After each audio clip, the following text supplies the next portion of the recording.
Hello, everybody, and welcome to EUphoriaCon, a one-day online-only TTRPG convention designed to bring together diverse TTRPG creatives here locally in Europe and build community across borders. And welcome to this panel on neurodivergent perspectives in TTRPG game design and writing. My name is Michelle Kelly. My pronouns are she, her. I am a mixed race woman with long, straight black hair, wearing a yellow stripy t shirt and a blue denim shirt. I am your host and facilitator for this panel. I'm going to introduce you to our wonderful panelists in just a moment. But first off, let me tell you a bit about why we're having this panel today. So, we are recording this in the past through the magic of time travel and internet in April, which is recognized globally as Autism Acceptance Month. A couple months back, Anna, who is here today, reached out to EUphoria and suggested that it might be nice to put together a panel in honor of Autism Acceptance Month. We thought that was a very good idea. We sort of workshopped it a bit, we chatted around what kind of thing we could do, and we ultimately decided let's expand the scope beyond just autistic perspectives and into a more broad category of neurodivergent perspectives. And that's for a few reasons. One, autism is one part of the spectrum of neurodiversity, and we don't think it's necessarily always a useful exercise to try to nail down what exactly is an autistic perspective versus something coming from another overlapping part of that spectrum. And two, autism is technically a diagnosis. Not everyone has access to formal diagnostic pathways in their medical systems. Some people feel more comfortable with self diagnosis, and not everyone really agrees with the medicalized models of neurodiversity, and therefore not everybody wants to engage with the process of seeking formal diagnosis. Those neurodivergent perspectives are equally valid and important, regardless of the label applied by a society that recognizes neurotypical as the norm. So, here we are today. Although we are recording this in April, we know you're all watching it at EUphoriaCon in May, or maybe later on YouTube. So we're not technically in Autism Acceptance Month anymore, but that's okay, because neurodivergent perspectives deserve to be recognized, accepted, and celebrated in the TTRPG scene all year round. So, with that in mind, let's meet the fabulous panel of European TTRPG industry professionals who are going to be sharing their perspectives with us today. I'm going to start with Anna. Hi, I am Anna or Riley, whichever you prefer. I use they it pronouns. I am a white non-binary person with like a half blonde, half brown kind of mullet situation. I've got large square glasses. I'm wearing headphones with a cute little brown leaf thingy on top that Ida made for me, which is really cute. And I'm wearing a like multicolored striped shirt and a necklace. Can you tell us a little bit about your place in the TTRPG scene, Anna? Yeah, sure. I write TTRPG content. I do sensitivity reading for many things, but also including the TTRPG scene. And I am in some actual plays. Thank you so much. Let's go to Finley next. Hi, hello. My name is Finley. I use they, he pronouns. I am a mixed race person of color. I have kind of curly hair tied up in a bun. I am wearing this kind of very warm brown teddy bear cardigan and kind of white headphones. And my work in kind of the TTRPG space is that I've written for a handful of published TTRPGs, and I publish my own, mostly solo games over on itch. Amazing. Thank you, Finley. Let's go to George next. Hi everyone, I'm George Francis Vickers. I am a white man in his still in the mid 30s, with short dark hair and a brown beard. I'm wearing a green kind of jumper thing, and I'm wearing glasses. I am the studio lead at Three Sail Studios, which is a small indie publisher based out of Manchester in the UK. I am also the creator and designer of Mappa Mundi, an exploration and ecology RPG, and Gallows Corner, a Peasants Revolt RPG. And yeah, many more to come, hopefully. I hope so too. I love what you've done so far. Yeah, thank you. And last but certainly not least, Arthur. Hello, my name is Arthur. I use he, they pronouns. I'm an East Asian. What I'm wearing, I have a green, like kind of like straw hat. I've got thick rim glasses. I've got seagull earrings. I've got a green shirt with tigers on them. Can you tell us a bit about what you do in Okay. TTRPGs, Arthur? I I make TTRPGs. I'm the creator of May You Fish Interesting Times and Conviction. I'm also like a freelance writer for tabletop games, um, such as I've been freelancing for like Renegade Games and Honest Path, etc., etc. Thank you so much. So excited to have you all here for this conversation. So let's just jump into it. My first question is for all of you. I'd like to ask you all if you would mind sharing a time that you feel a neurodivergent perspective showed up in something you've written for TTRPGs, whatever that means to you. Yeah.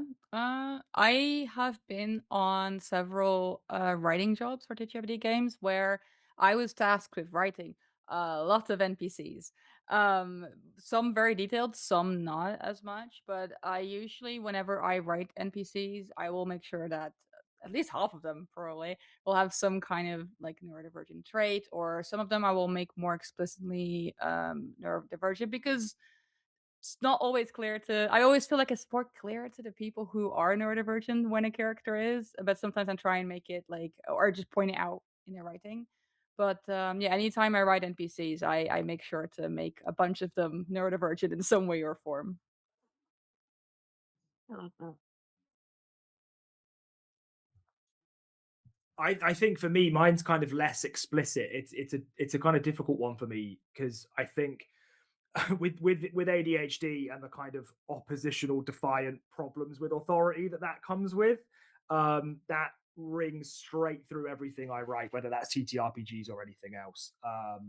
But yeah, I mean, I suppose with pathological problems with authority and then writing a peasants revolt RPG about burning down a monarchy, that's probably the most obvious place that's shown up. Love that. I think I can draw the dots there. I think I can connect them. I guess in a bit of a silly way, I work a lot with editors. I'm very dyslexic. My work goes through so many passes, and the amount of spelling errors I still put out if I'm not working with an editor are unbelievable. And so, like, I have a good relationship with, like, kind of friends that help me edit my work, and kind of through that, I find that, like, that kind of sweet spot between still keeping my intention in mind and sometimes just letting some spelling and grammatical errors slide, because ultimately it's like my authorial voice, that I use when I write specifically solo games. So that's kind of like one perspective that I can offer. A little bit silly, but you need an editor sometimes. I don't think that's silly at all. I love what you said about it, about finding the balance between authorial voice and sort of editorial practice. That's really fascinating. Thank you for sharing that. Arthur? Yeah, lots of my games, especially my smaller games on each, kind of centered on like identity and some kind of neurodivergence and other like aspects of my identity. Um, and also like one of the games I did was Molotov College, and in the playbooks, the players have to write what makes the characters marginalized, and people got a bit like someone left an angry comment saying, "Oh, they don't want to play a marginalized person." But yeah, but then like one of the things is like neurodivergence. Yeah, it's like one aspect that makes me marginalized, and many other things. Um, Also, yeah, like so again in Molotov College, one of the playbooks is Justice, and it's kind of like a Batman type vigilante, and they're kind of like wants to like fight for justice with like a one-track mind. And I guess like lots of people like one of the autistic traits is that we care about justice. Yeah, massively. I think that that kind of ties into a little bit of what George said about resisting authority in the kind of justice seeking way. I love that that comes through in a lot of our games that we create as neurodivergent creators.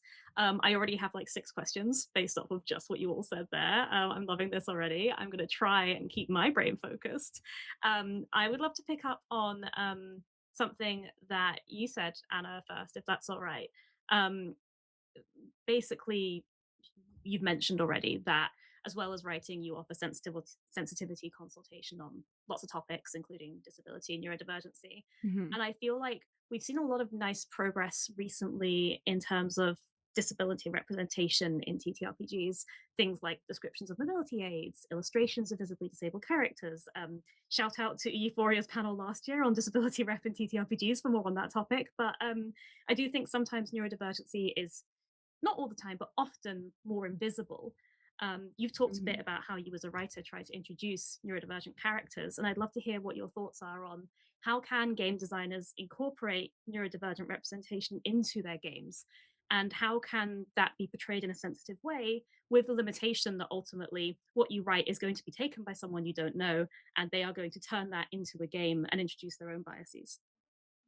That's a really good question. I think the most important part of that, especially if you as a writer are not neurodivergent yourself, but even if you are, is to understand just how big of a spectrum it is and to be aware that there's so many ways in which you can show or hint at a character being neurodivergent, whether it is um a more social thing, or the way, if someone's really like chaotically doing things, or um certain sensory sensitivities they might have.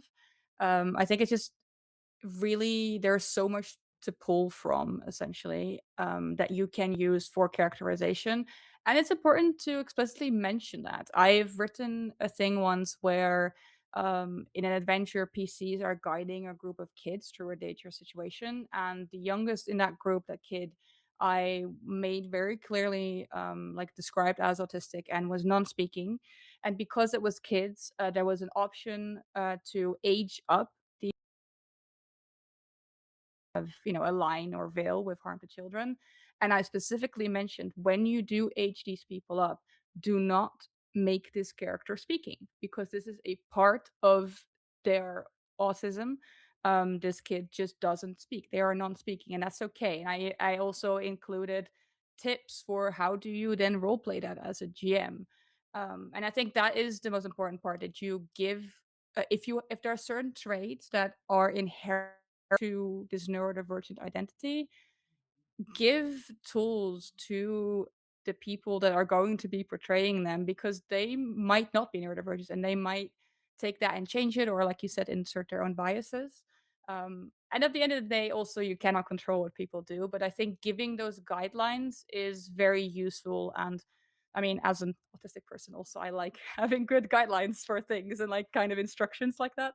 So yeah, I think that is for me, that's how I usually tackle that. So, do you see, kind of when you are introducing these kinds of neurodivergent characters, do you see that as an education opportunity when you include these guidelines?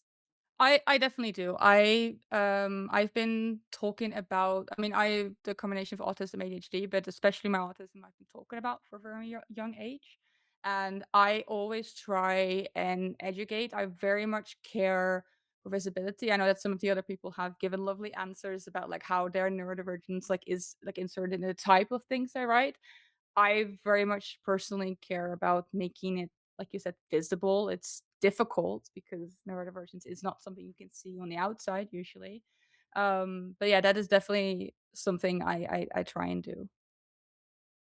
Thank you. That's a really, really nice insight. I wonder, Arthur, how that might link to things like your game Molotov College, where you mentioned part of character creation is to ask, like, how are you marginalized? And I wonder, how do you kind of approach that sort of thing of like guiding people into understanding your intent with your writing? I mean, multiplayer is like a really at the moment is a small scene game. Mm. So at the moment, it's just a question on like what makes you marginalized. So one of the plans I've got when I'm like doing a Kickstarter for it would be to like find like a sensitivity reader or like a writer who writes about how to portray disabilities. Yeah, well, hey, I know a really good one. They're called Anna, and they're here, so that's a great start. But I think that's a really good point that like no one person can do everything, right? And we often benefit from finding the community in the scene who can help us. I'm interested, George. You've written a few games. Do you have anything you wanted to add into the conversation of how to represent neurodivergency in a more explicit way? I think it's a really difficult one, and like for me, it's I mean my diagnosis. I only got my diagnosis in the summer of 2024, and so uh, for me it was a case of how did no one know, but also I just fully had no idea. I didn't when I was in school when I was growing up. back in the 90s, ADHD was very much considered, at least where I was considered a kind of alongside other learning difficulties. So everyone who I knew who was diagnosed ADHD had previously been diagnosed with dyslexia, for example. And that wasn't something I had any issues with. And so it was it was just overlooked. And there were also kind of like class dimensions to that and poverty dimensions to that as well. So I think the way that I try to understand, the way that I understand my own neurodiversity is kind of very much bound up in how I understand my position in relation to class and other things as well. And so I find it difficult to demonstrate explicitly because I can't quite separate myself from it, if that makes sense. And maybe that's a more common neurodivergent perspective. I'd be really interested to hear what everyone else here thought about that. But like, because I can't separate it from myself, there's no this part, I stop here and it starts there. I just fully put everything that I am into something, and therefore there has to be neurodivergence in there, if that makes any sense at all. Rather than it being a kind of conscious choice to do, it's kind of an inescapable reality of what I put on the page. Absolutely makes sense. I think you're so right. These things are intersectional and multidimensional. Mhm. And how can we separate out all those different aspects of who we are? If you've had it your whole life, if you've always been neurodivergent, which yes, I can relate to your story of maybe not being picked up in childhood, and then as Mhm. an adult suddenly being like, oh, Yeah, that's what that was. yeah. So then at that point, when you're only sort of examining that as an adult, it's maybe harder to know which things are that, and is Mhm. it even possible to separate out? I think that's a really good Yeah. point. Finley, do you have any thoughts on it as well as a game writer? I have to agree with George. It's just kind of like there's probably more elements of like my own neurodivergency in my writing. There isn't really, again, those lines just blur. Like I can say all I want. Well, actually, no, this was written from this perspective. But realistically, there is going to be some sort of like a ghost haunting the narrative. It's going to be there. Like I can't get rid of it. The ghost is in the house. Like we're here. We're best friends. um like, yeah, I don't really have much else to say on, like, kind of the visibility of it.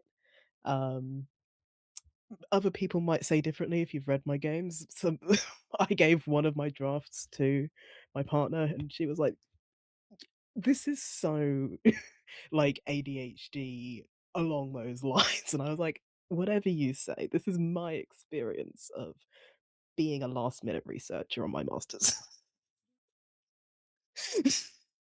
Since you mentioned your masters, Finley, I'd actually love to talk a bit more about that. You researched into solo games and are a solo game designer yourself. I'd love to ask you, do you think solo games in particular lend themselves well to neurodivergent designers? Do you think there are aspects of neurodivergency that games are particularly well placed to sort of explore and express?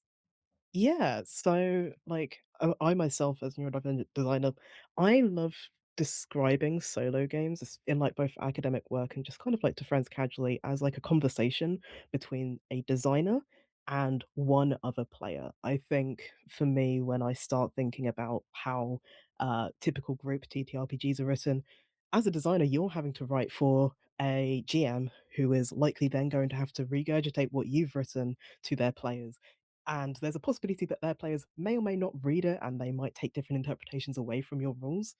So solo games kind of take that like level of uh kind of dripping of information, like some things get lost from like person to person, and you are writing and talking to one person. For me, I write my solo games very directly. A lot of my solo games are about a very specific experience, and so I am, as an author, as a designer, I am telling you, this is it. This is the rule set. This is what you have to do to get this experience. And that communication stream is so clear, or it should be, especially with solo games, that I think for designers, if you want to get into design, it's a very easy thing to like wrap your head around. So you don't need to worry about juggling like different rules for different, player types. You don't need to worry about all these extra kind of satelliting things. You, as a designer, worry about, well, what do I want my player to experience? What do I want them to understand from this set of rules? And you kind of go with that. like the joy for me with like designing solo games and researching them as well, like trying to see like the differences between, well, how do you approach this versus how do you approach group games? As for like how they explore neurodivergency, I think again, in my experience, a lot of solo games are about very specific experiences. So you can go and explore what you would like in your own comfort. So as a player, there are typically no rules to say, well, no, you can't play a neurodivergent character in this game, right? As a player, you approach a solo game and you can take it at your own pace. There is no kind of, you're not sat at a table, you're not being pressured to improv. You can sit, you can write, you can take your breaks, you can let your character like marinate almost, right? And so you can let yourself really get involved in the game as like a single player game and let yourself express through however you want to shape the game that you're playing, right? And as a designer, you can offer those opportunities equally. Like I personally like to offer like sort of questions to prompt people to think in a very specific fashion. I like enjoy journaling prompts that really push people to maybe make characters either that like have elements of themselves but are trying to see themselves reflected in something atypical. So, my game, Darling, You're a Haunted House. I'm forcing you to make a character out of a haunted house. That game was played on EUphoria by Ren. That was so cool. It's a really good playthrough. I recommend. So yeah, that's like kind of what I enjoy playing with. And then when you've done your work as a designer, seeing what people make out of your games, like because their solo games can be really personal. People can share them. People don't have to share them, but it's the like kind of knowledge that people have those experiences that makes it like validating, right? Yeah, absolutely. I really love what you said there about a solo game as a designer being a conversation with a player. There's a real intimacy to that as a designer with one player kind of picking up your game that I also absolutely love having written the old solo game. I've always seen it as a collaboration with an artist you haven't met yet, Yeah. but it is also in a sort of very real and grounded way, like a conversation. It's an asynchronous kind of one-sided conversation, but the fact that the player can do it in their own environment at their own pace and take breaks and stop whenever you want and not worry about disrupting anyone else's good time is a really lovely aspect of solo games. Um, I'm curious if anyone else here has written solo games and if you have relate to what Finlay's talking about. So I love like reading and writing solo games. I mean, at the moment, I think like there's like a game that I taken down, and there's like a game that I was a work in progress I was working on, and then it got too big, and I haven't published it yet. But yeah, I think on my each page several games that have like solo rules in them. So yeah, I love reading and writing them, but at the same time, I find I don't have the attention span to finish the whole um, solo game by myself. And I don't know whether yeah, someone on social media, I don't know if it's Finny to talk about like is solo games actually best for like two people, so like one person can do the journaling and the other person can kind of just be a conversation partner. Mhm. No, I think that's a really cool way. Like, there are so many ways to engage with solo games. Like, I did a playtest during my masters where I made everyone play the same solo game for like half an hour. And then we came back and discussed and kind of acted as if each of their solo playthroughs were occurring in the same space, right? They were all different characters in this shared world. And they were like, well, my character went off up the mountains to forage this thing while my character was dealing with this different disaster on the other side of town. And so it was interesting to see them all having done different varieties of like not necessarily just journaling. Some people just took notes on their phone. Some people just wanted to engage with it in like a purely kind of a ephemeral way, right? Um, and so like yeah, there was like kind of that communal way and that kind of duet way of like you were saying, Arthur, of like actually you can sit down and ask someone else to do the writing for you. You can voice note it. You're not strictly bound to I have to sit and pick up a pen and do everything. Half of my playthroughs exist on sticky notes. Like um And so, like, even though a game says, "Oh, you need a journal," you can still you don't. As long as you experience it. And I want to, sorry for yapping, but I want to say, like, also with people saying like, "Oh, I don't have the attention span for it." A lot of games, although they don't necessarily tell you, can quite work quite well for like sessional play. But you can make those sessions quite short, and because they are and that you make notes about your experiences, you can keep track of where you were and just hop back in when you feel like you've got those extra spoons. I think a lot of my really trying to say there's trying to be as little pressure as possible when playing a solo game. Like, if you don't want to sit down for an hour and write, neither do I. Um, like, there is times where I just want to have like a few minutes away where I can check in on a character and think, okay, I'm going to see what they do for the next 5 minutes. And then I might not visit back for a month. And that's kind of a joy of being able to play solo games and still experience those worlds. I was thinking that you said about sticky notes, and all I could think about was what is more neurodivergent than having sticky notes everywhere and like having things like doing things not the way they were supposed to just because it's easier that way. And I like that.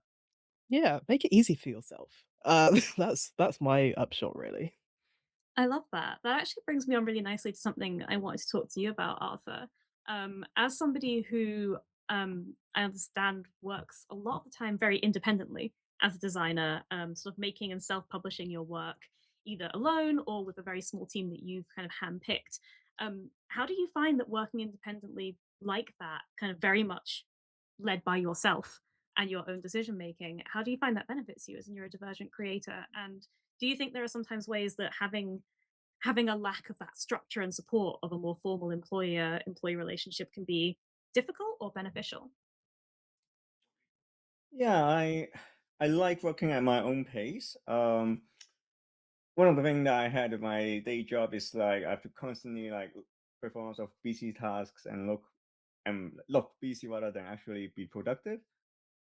Um, so yeah, I'm I'm a self-different person. I just need like a clear goal and what I need to do.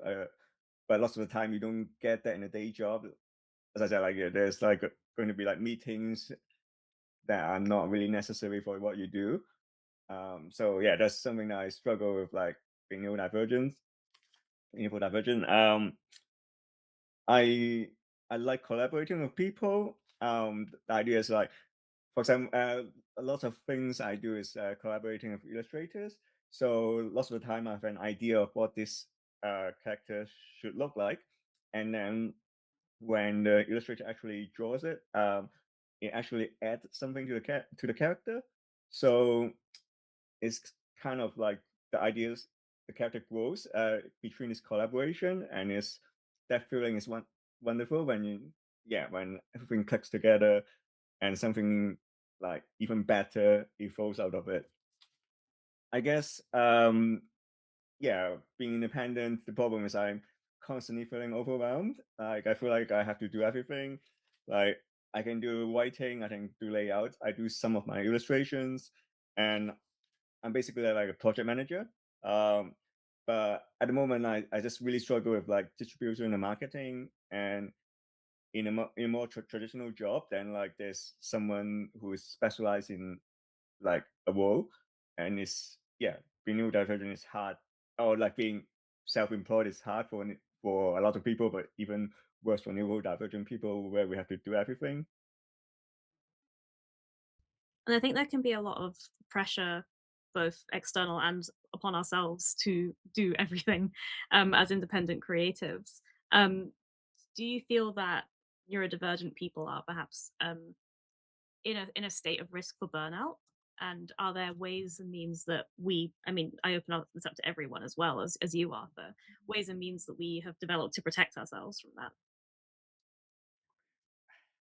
I feel like I've talked to like when I was in like neurodivergence support groups, many people are saying like this like self-employment is kind of like a trap, because we can't get the freedom, but we also don't get the support we need. Um, so yeah, one thing that I find useful is like if I get a message about work, or about like my writing and design. If I don't have the spoons for it, I'll just wait before I reply. I mean, lots of the time I would just I will reply in good faith, but if I leave a message that is like short and succinct, that might lead to some misunderstandings. Or it's much better if I don't have the spoons, I just like leave it 24 hours before I reply to a message. That's a really nice, simple rule to hold yourself to. I am also so into the trap of I must respond to everyone instantly. And it's very freeing to remind yourself that's okay. Give it a minute. Actually, or I used to be full-time, full employed, and then I had a kind of burnout thingy, and now I work part-time in a library, I work part-time freelance. But I also learned at some point that if you do respond instantly over and over, you are conditioning your clients into expecting that out of you. Because I've had situations where when I was still replying really quickly, a client would then follow up within like 24 hours to check if I'd seen the message. And then I was like, well, I was busy, but naturally it made sense because normally I respond really quickly. And then it was kind of an urgent thing. Since I've like taught myself to not respond instantly unless it's super urgent, because then you're also setting not only a boundary but also an expectation between you and the client that you're not always available, and that definitely also helps for your own sanity. It's a really good point. In some ways, like you say, Arthur and Anna, it's in a way there's freedom to being a freelancer, but we still always have to answer to somebody because we live in a society. Oh no! So I do think Yeah. it's really important to recognize those ways we can protect ourselves. Um, George, I think this kind of nestles into what I wanted to talk to you about as well, as somebody who you have started your own publishing company. And I'm really interested how some of the things we talk about, but also your perspective as a neurodivergent person, how has that shaped your company's working practices and the kind of games you want to write and publish?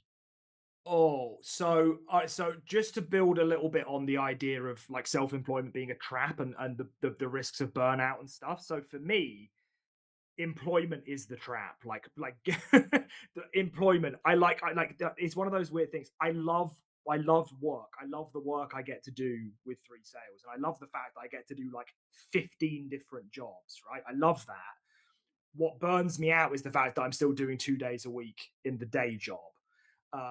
That I absolutely despise. Can't stand it. Can't wait to be able to get away from it.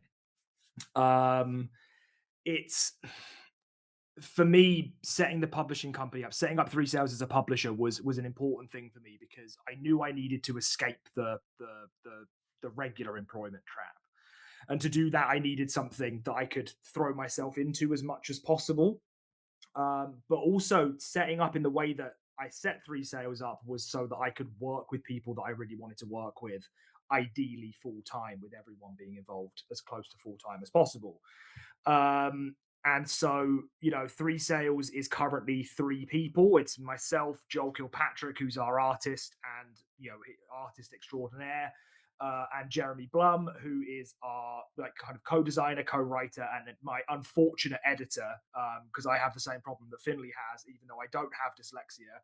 Jeremy has to deal with a hell of a lot of my typos.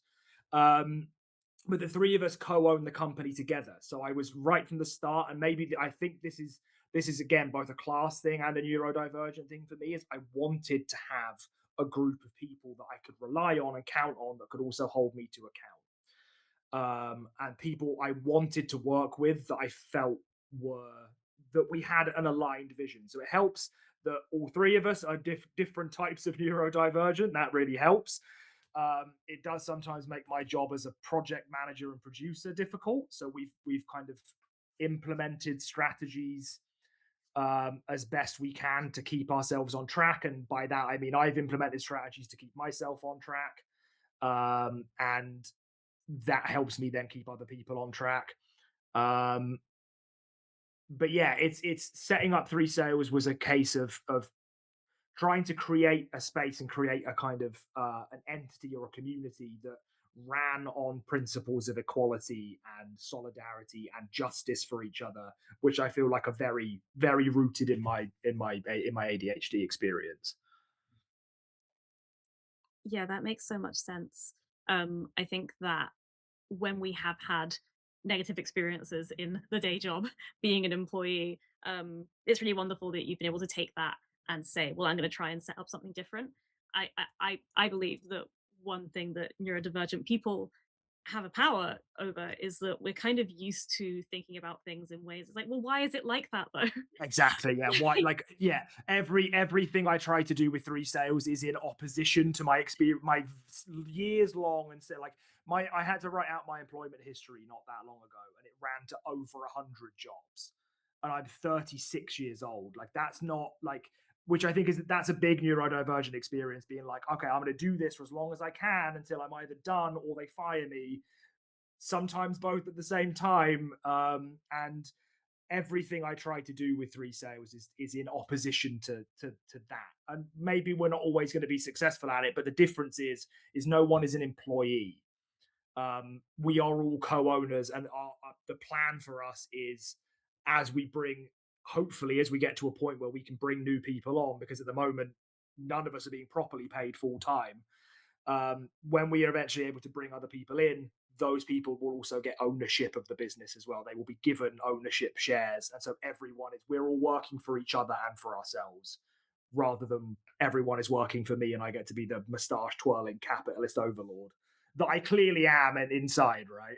You don't have enough money to be a capitalist overlord. Give it a few more Exactly, years. right? I don't own any capital.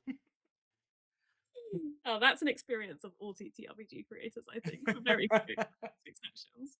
But no, I love that you're taking that inherent kind of, why is it like this? Because it is no, not good enough, and kind of saying, No, let's not see if good we can enough. do Let's something different. change it. Yeah. And I think that feels like a thread that's come through everyone's answers to everything, is to sort of say, well, we look at the picture and say, what can we do with this that's a bit different? Or what's the thing that doesn't seem obvious to us that everyone else seems to find obvious, and it's not It's obvious so to me? funny because I think most neurodivergent people I've spoken to have had the experience where you come into a job, someone explains to you what they're doing. You ask them genuinely, why are you doing it like that? Because you want to understand the logic, and they seem offended because they think you're questioning like their methods. And yeah, so when you said that, I'm like, yeah, that makes sense. We just want to To be fair, they've understand. finally worked this out in my day job. They've finally worked this out, and they've put me onto a strategic, like, forward planning thing to change all of the processes. Hell So that's yeah. quite nice. But that's after 2 years of being like, hey, George, maintain this email inbox that has 5,000 emails in it. Absolutely not. Absolutely Eventually they'll not. catch on. Yeah. And if they don't, we build our own little castles and write strange games and enjoy ourselves. And that's Exactly. wonderful. This has been such an interesting conversation, and I could chat to you all forever. But I do want to just bring us on to our last little fun question, because we all create TTRPGs. We all are very interested in the business of TTRPGs as well, clearly. But we also play them. We all love to play them, clearly.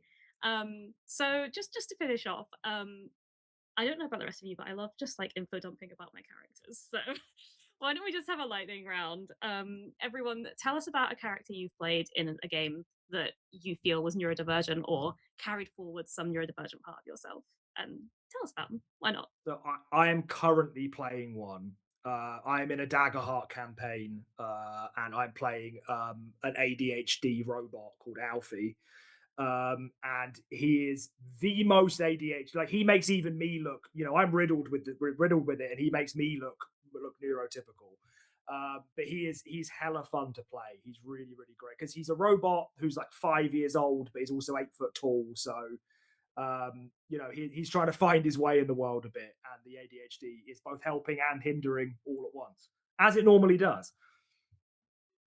It does, yes. I know exactly what you're saying. For me, many of them, but also one I'm currently playing is a character called Devana, who is in a D&D campaign over at Panellists Tables, another AP place. And they are honestly, they are so lovely, but also they are very much like the cannot be anything but their authentic self. Like the heart, the emotional center of the party, essentially the glue. Other characters have said that the glue that keeps them all together. And I think also what I really love, because it's such a high stress campaign, it's a very grimdark, lethal kind of campaign. I love portraying them in moments of stress, because they are, by process of elimination, the party leader, which also adds other stress.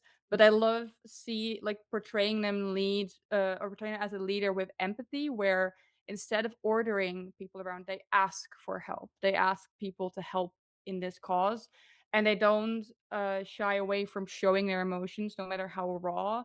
And there are moments where things get stressful and they might zone out or get overstimulated or lose the ability to speak temporarily. And I think that I really love portraying. Like, you can be sensitive, you can have those issues, but still be a competent, empathetic leader in these situations. Oh, sorry. Did you want Do to you go? want to go first? Sure.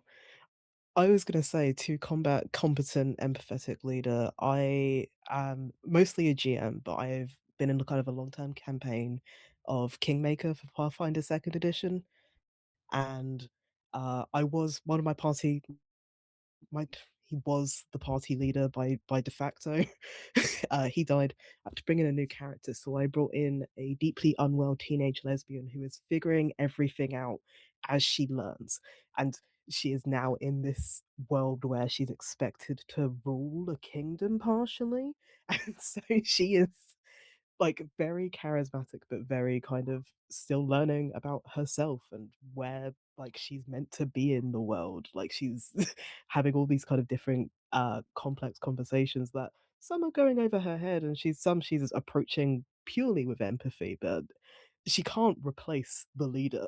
Like, people kind of looked to her and was like, well, you're charismatic, and she was like, sure. I can't do much else. I can talk your ears off, but like, she has that kind of high charisma, just still learning that kind of emotional, like, empathy, like, breakthrough thing. And it's been a really fun time playing someone who was very emotionally competent and like very driven and very direct with being a leader, to someone who's meant to be one, but she isn't built for that, and she's not going to force herself into that either. So I was in a campaign of Ghost of El Paso. I don't know if you know the game. It's a, Brindlewood, Carbon Brindlewood game. It's set in El Paso, which is in Texas, in America. And I was so it's kind of like a Western game, but with a weird West game. And I was playing this character who was deaf, trapped in a human body, and she's kind of like learning how to like interact with people as a human being. And she also like is really, she can't touch people, because if she touches people, then they will die because she's deaf.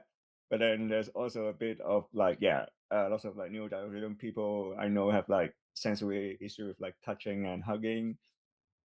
Um, yeah, and it was great fun playing as her, and I also projected a lot of like kind of my social awkwardness into the character. I love that. I wasn't going to join in, but I want to join in. I played a character in a my home Stars of Outnumber campaign, which is sort of sci-fi. We're a bunch of very inept outlaws on the run from the powers that we have pissed off along the way. Very the Blues Brothers in space.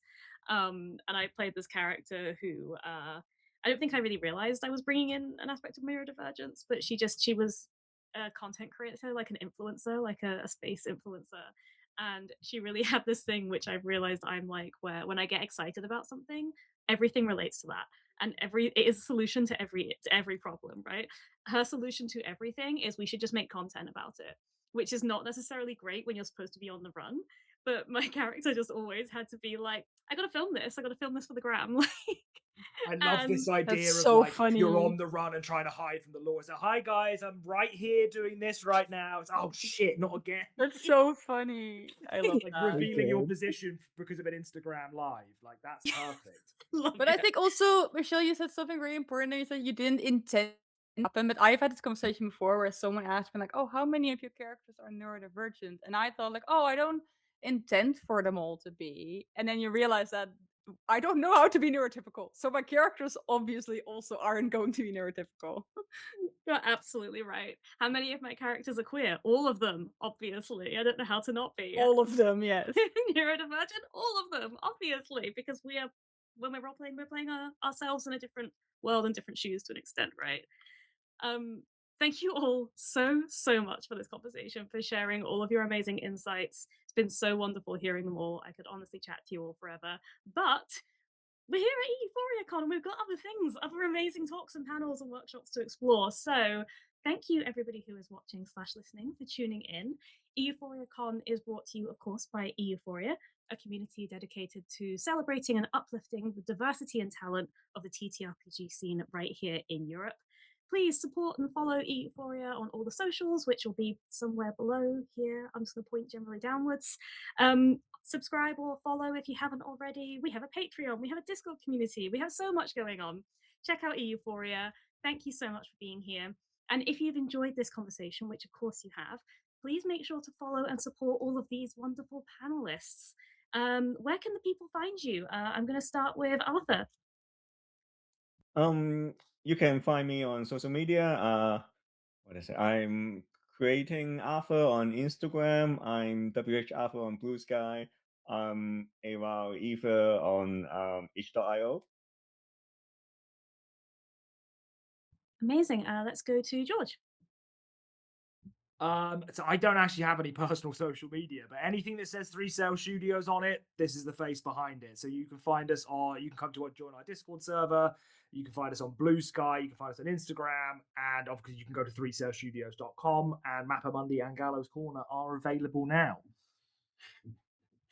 Thank you. Oh, and make sure you check out the Future of European TTRPGs panel later today, which Jeremy, also from Free Sales, is going to be a part of. Jeremy is also going to be on, yeah. Got Free Sales all over the place. It's great. Let's go to Finley. Yeah, you'll be able to find me on mostly just Blue Sky, finleyginley.bsky.social, and on itch.io, that's finley-ginley.itch.io, because I messed up the URL. Don't ask. Thanks, Finley. Definitely check out Finley's games. And Anna. Yeah, you can find me pretty much on every social media at Peculiar Planets. It's also the name of my website, just peculiar.com. And other than that, I play a very morally questionable autistic character in Twilight's Edge over at Tumble Through, which is the Pathfinder Second Edition actual play podcast. And later at this convention, I will be having a talk about Arrow Ace rep in TTRPGs. Make sure you see that talk for sure. I have been and remain Michelle Kelly. You can find me on the socials at MichelleCopter, and you can find my weird little games at michellecopter.itch.io. Thank you so much once again, everyone, for being here for this panel. Everyone who's watching, make sure you check out the rest of EUphoriaCon. But for now, goodbye.